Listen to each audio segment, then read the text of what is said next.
Hello दोस्तों, नमस्कार, जय हिंद, जय भारत। दोस्तों, आज हम बहुत ही विवादास्पद और चौंकाने वाले मुद्दों पर चर्चा करने जा रहे हैं। आज हम बात करेंगे देश के 10 सबसे बड़े घोटालों के बारे में। ये वो भ्रष्टाचार के मामले हैं जिन्होंने न केवल राजनीतिक माहौल को हिलाकर रख दिया, बल्कि देश की अर्थव्यवस्था और जनता के विश्वास को भी गहरी चोट दी। चाहे वो क्या 2G स्पेक्ट्रम घोटाला हो या फिर कॉमनवेल्थ गेम्स घोटाला।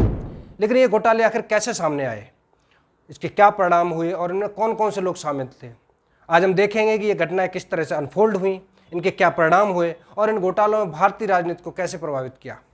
तो आप चाहे राजनीतिक शौकीन हो या फिर सिर्फ जानना चाहते हो कि भ्रष्टाचार कितनी गहराई तक जा सकता है, आज हमारे साथ बने रहें। यह सत्ता, राजनीति और धोखाधड़ी की एक ऐसी कहानी है जिसे जानना आपके लिए बहुत ही इंटरेस्टिंग होगा।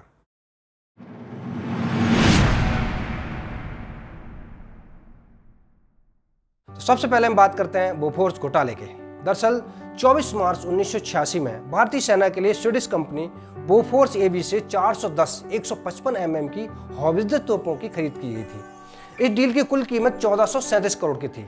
16 अप्रैल 1987 में यह दिन भारतीय राजनीति और खासकर कांग्रेस के लिए भूचाल लाने वाला था, क्योंकि स्वीडिश के एक रेडियो ने दावा किया कि कंपनी ने डील के लिए भारत के सीनियर इंडियन पॉलिटिशियंस और डिफेंस डिपार्टमेंट के अधिकारियों को घूस दी गई थी।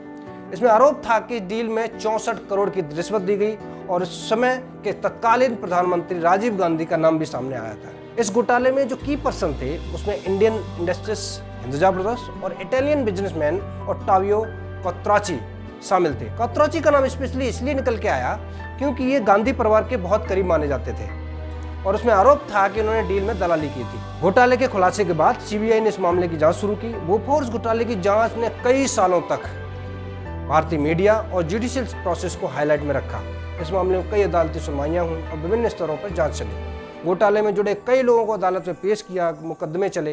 हालांकि सालों साल चली जांच के बावजूद किसी को भी ठोस सजा नहीं मिल पाई। 2011 में बोफोर्स मामले में आगे की कार्रवाई बंद कर दी गई। लेकिन इस घोटाले से भारतीय राजनीति में बहुत बड़ा बदलाव देखने को मिला। इसके कारण 1989 में लोकसभा चुनाव में कांग्रेस पार्टी को भारी नुकसान उठाना पड़ा और राजीव गांधी सरकार सत्ता से बाहर हो गई।